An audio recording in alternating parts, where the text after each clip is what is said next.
محمد وآل محمد. بسم اللہ الرحمن الرحیم. الحمدللہ الذی جعلنا من المتمسکین بولایت امیر المؤمنین. الحمدللہ الذی جعلنا من المنتظرین صاحب العصر والزمان اجل اللہ تعالی فرجہ الشریف.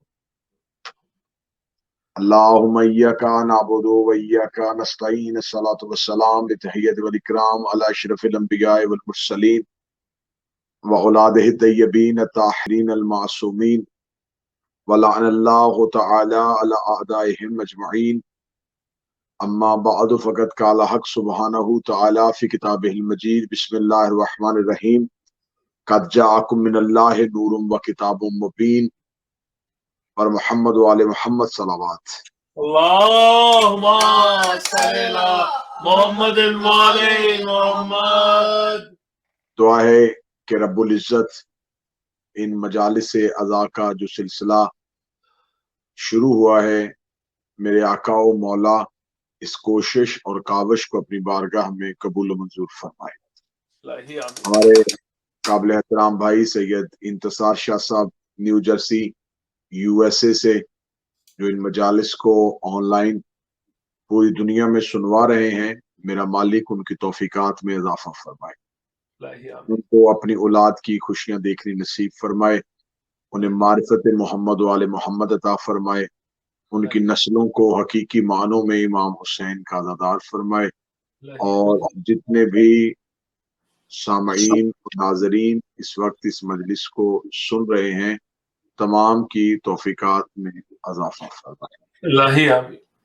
اس عشرہ کی یہ مجالس بعنوان معرفت امام زمانہ فی القرآن کے عنوان سے مسلسل آپ کی سماعتوں کو ہدیہ کی جا رہی ہے. ہر روز ایک کوشش اور ایک کاوش ہے کہ ہم اپنے وقت کے امام کے حقوق کی ادائیگی کے لیے کچھ نہ کچھ اپنی بقدر استطاعت اور بتوفیق آل محمد علیہ السلام آپ کے سامنے گفتگو کی صورت میں پیش کر سکے. تو یہ اتنا اہم اور اتنا وسیع موضوع ہے کہ اس پہ ہماری زبانیں کیا، کائنات کے تمام علوم نچھاور کر دیے جائیں تو ایک گوشہ بھی مکمل نہیں ہو سکتا اپنے وقت کے امام کی معرفت کا. کیونکہ ہمیشہ جب بھی کسی ہستی پہ کسی ذات پہ بات کی جائے تو کوشش یہ کی جاتی ہے کہ اس کے ذات کی تمام جہتوں پہ گفتگو ہو سکے. تو میرے اس مولا پہ ہم حقیر کیا گفتگو کر سکتے ہیں کہ جو خود کائنات کے ہر ذرے پہ حجت، کیا بات، جو خود کائنات کے مالک و مختار ہے. بے شک. اس سے پہلی جو ہماری مجالس تھی اس میں ہم نے پہلی مجلس ہدیہ کی تھی کہ معرفت امام کیا ہے. اس کے بعد ہم نے اگلی مجلس پہ گفتگو کی کہ حقوق امام زمان کیا ہے. پھر اس سے اگلی گفتگو ہم نے کی کہ امام کے وجود کی علتیں کیا ہیں. آج کی نشست میں، آج کے اس درس میں، آج کے اس موضوع میں ہم بات کریں گے خصوصیات قائم پہ. وہ کون سی الگ خصوصیت ہے جو صرف میرے مولا کے پاس ہے. کیا بات، معصوم یہ سب ہیں، حجتیں سب ہیں، لیکن وہ کون سی ایک الگ خصوصیت ہے جو 12 آئمہ میں سے اس امام کے پاس مخصوص پائی جاتی ہے. تو اس میں سب سے پہلی خصوصیت جو میرے آقا و مولا کے پاس ہے، جو کسی بھی ان سے پہلے آنے والے آئمہ میں وہ خصوصیت نہیں اور اس امام میں ہے، وہ یہ ہے کہ یہ قائم آل محمد ہے. بے شک. یہ لقب